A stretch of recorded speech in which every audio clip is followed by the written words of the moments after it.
Big Zay. Morning, Brad. Morning, boys. What's going on? Well, I mean, you kind of have the story before the game, as you often do. You talked about the kind of microwave nature of expectations and wanting to see things, and lo and behold, there is no patience for quarterback development. And boy, there was very little patience for Justin Fields after a game in which he described himself as playing like trash. Yeah, he said he wanted to use the A word. What is that? I asked David what is the A word? We can use that on the air right now for our listeners. The A word is awful. Okay. He was awful. I thought with Bears fans, the A word is Aaron. Yeah. Yeah, it was and they came out trying to sling it, right? They came out, I don't know what the call was on the aborted snap, which was the first snap of the game, but then he's got a completion to Byron Pringle. Then he's got an incompletion to Mooney. There's a Montgomery run, and then they're facing that third down, 3rd and 9, and he's got Equanimous St. Brown open on a corner route. He's the play is there to be made. He's got to let it rip. He doesn't. The pocket starts to collapse a little bit, and he takes off and he runs for 29 yards. So you look at it and you're like, that's a great play. Anytime you're plus 29 is a great play, but the ball should have been thrown, right? So you know what, though? I mean, they are running the heck out of the football. They are 2-1 atop the NFC North with the Packers and the Vikings right now. And I think we can dissect his play all season long. But the Chicago Bears are running the ball like they haven't in decades. And I kind of called it in my 10 Thoughts column this morning the time traveler offense, because they've gone back to the early 80s in terms of some of this stuff. But in the early 80s, the Bears ran the hell out of the ball. And this offense currently, as we wait for the Monday Night Football game this evening, is number 2 in the league in rushing. Yeah, it all looked very familiar to Levy Smith, I'm sure, Brad, because that's the way, he always wanted his teams to function with that strong running game. The question is this, and your perspective matters to people, and I want to hear what you think. Prioritizing the development of Justin Fields with prioritizing winning, which everybody in that locker room wants to do, and those coaches are here to create the winning culture. How do you balance those two interests if they are competing interests? Because Fields has a long way to go, as yesterday evidenced, and the Bears, they're winning games in the process. Well, I don't think you can expect players to buy in to what you're selling if your priority above all else is not winning, okay? How do you look a man in the eyes and tell him you expect him to buy into this hits principle and he's got to be flying around like his hair's on fire if you're not also telling him that the number one objective this week, next week, and every other week is winning the football game? It won't work. The whole thing will collapse. You will not have any player buy-in, and they might as well start searching for a new guy. So, and you talk about developing Fields, they're trying, and they're going to continue to try, but we're not necessarily going to see evidence of improvement each Sunday. We haven't seen it yet this season, in my estimation. Maybe we see some small things next week at the Giants. Maybe we don't, but they've got to prioritize winning, or you're going to have 52 other guys in that locker room, and more than that when you count the practice squad guys that just are not going to buy into anything the coaching staff is selling them at that point. This segment with Brad Biggs is brought to you by global biotech company Horizon Therapeutics, where science and compassion work together to transform lives. And Brad, as we as we talked this morning about the surprise starter on the offensive line, Lucas Patrick, taking over from Tevin Jenkins, and he ran, I believe, 65% of the plays. And we asked the question, why? I mean, why? I thought he was going to be the center. I thought he was practicing snapping all week. Obviously, he's not ready to do that, but he's inching ever closer. Where are they at with their pass protection versus their run blocking, and will they make a move on any of that?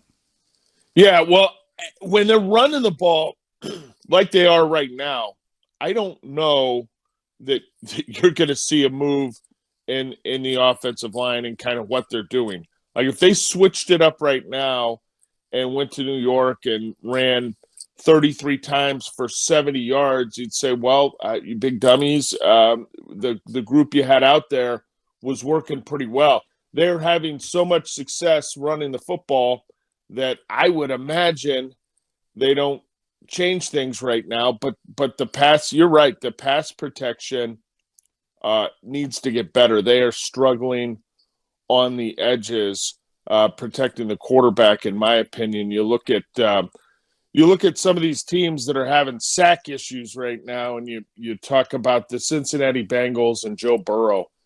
He's been sacked 15 times, and they've had 80 passing attempts, right? Or excuse me, 125 passing attempts for the Bengals.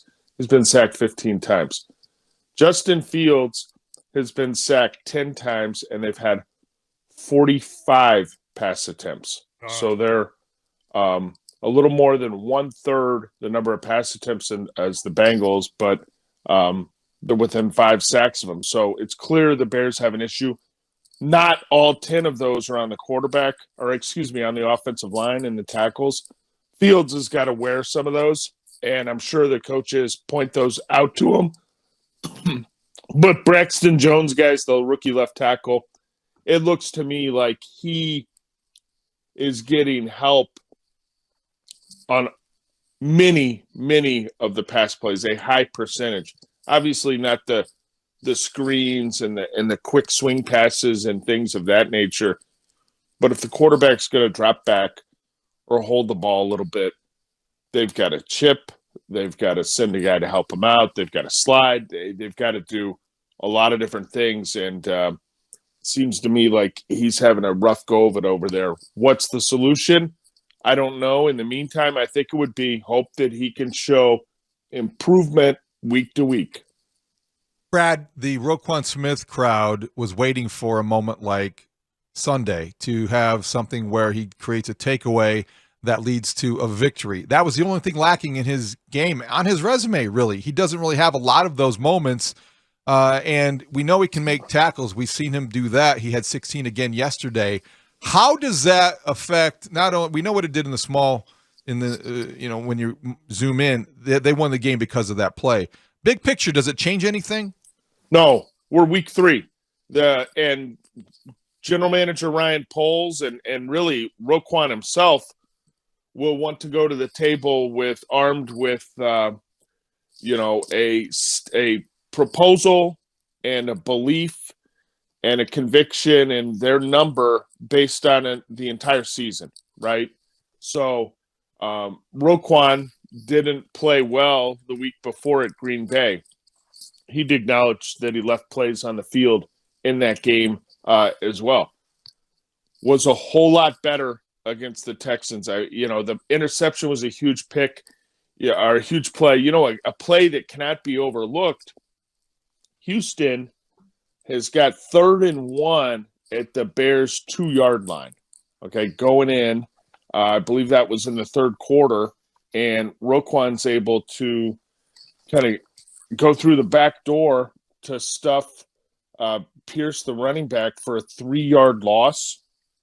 And the Texans have to settle for a 20-yard field goal there, which tied the score 20-20 at the time. Houston scores a touchdown, maybe that's a different game.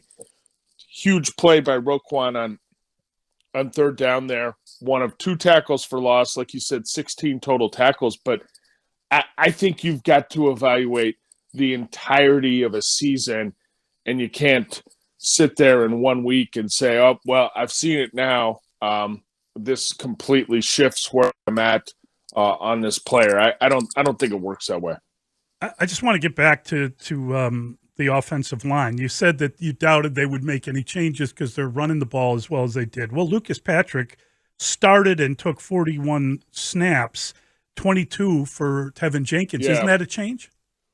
Well, they were still rotating them every 2 series. So I think that's just kind of how the chips fell, right? They'd been, and that's the way it had been working. Prior, it was obviously Tevin Jenkins was starting. He would go the first 2 series, and then Patrick would get 2. Well, yesterday Patrick starts, gets 2, Tevin gets 2. So I think it's just a matter of he happened to be out there for some possessions that went longer than the other guy. I would imagine the idea was that they would be close to 50-50. Lucas Patrick, obviously the veteran, the big guy that they signed for that offensive line room, getting more healthy now. So I didn't view that as a big change because they were still rotating there at right guard. And really the only thing that shifted in my mind was Lucas goes first and Tevin comes off the bench. Brad, I thought it was interesting. You talked about the buy-in earlier and how that is so important. And you start to hear these things by key players. Eddie Jackson, who I think is off to a great start, had a forced fumble and the big takeaway interception in the end zone yesterday. Bears now 12-0 when he gets one of those. He talked about hustle and intensity in his post-game comments. And I think that when you hear a player like that attribute, kind of his resurgence to partly because of the approach, it does start to resonate a little bit louder. Do you think it's just the change in mentality with Eddie Jackson, or what do you think is the biggest reason for why he has been more impactful through 3 games than last year? I think it's a couple of factors. I think change in mentality is one of them. I think possibly a scheme that sort of does a slightly better job of enhancing his skills is part of it as well. And, it's possible he just kind of had some bad luck. And you see that, when guys are on a bad team, they can get in a rut and it's tough to get out of it, even as professional as they carry themselves. So, Eddie, he seemed like a completely different guy to me this season as opposed to the past 2 years. I think this fresh start is something that has benefited him as much or more than nearly anyone on the roster. And sometimes they talk about a clean slate and a fresh start for guys, and it really doesn't make a difference for him. For Eddie, I think it's made a huge impact, and we've seen it in his performance on the field. And real quick on that interception, was really nice coverage by Kendall Vildor on Brandon Cooks there, the intended receiver. But the guy who might not get a lot of credit and really deserves some is the rookie safety, Jaquan Brisker. Pharaoh Brown, the tight end, is trying to run a rub or pick route there to create some separation and space for Cooks. And Brisker completely jams him up on the line of scrimmage. Brown isn't able to get the release in time, and therefore Kendall is able to have, coverage right on the hip of Brandon Cooks. So he's there to pop the ball in the air, and then Eddie does what a good center fielder will do. He's in the right place at the right moment. So we were discussing this morning the idea that the Bears had the 14th highest total of rushing yards in franchise history, but for some reason the running game isn't helping the play action completions. Is that all on the quarterback? Is that, and he, as we said, admitted he was trashing the game, but shouldn't running the ball the way they did open up a lot more? Well, it should, and it's not just play action, right? It's, the opponent putting 8 defenders in the box to try to slow your running game down. So it is you've man-to-man or you got guys soloed up all over the place in the passing game. That there should be windows for completions. There are windows for completions. Fields either isn't choosing them is selecting them too late or is errant with his throw. You know, the first interception to Cole Kmet, it's a nice play for a good gain if he gets the ball out when it's supposed to be released. And that doesn't happen. There's too much air under it, and it's a gift interception. The second one, he's trying to get to Darnell Mooney in a crowd of Houston Texans defenders. There was a corner route on that play. There was a check down to the tight end, a check down to the back.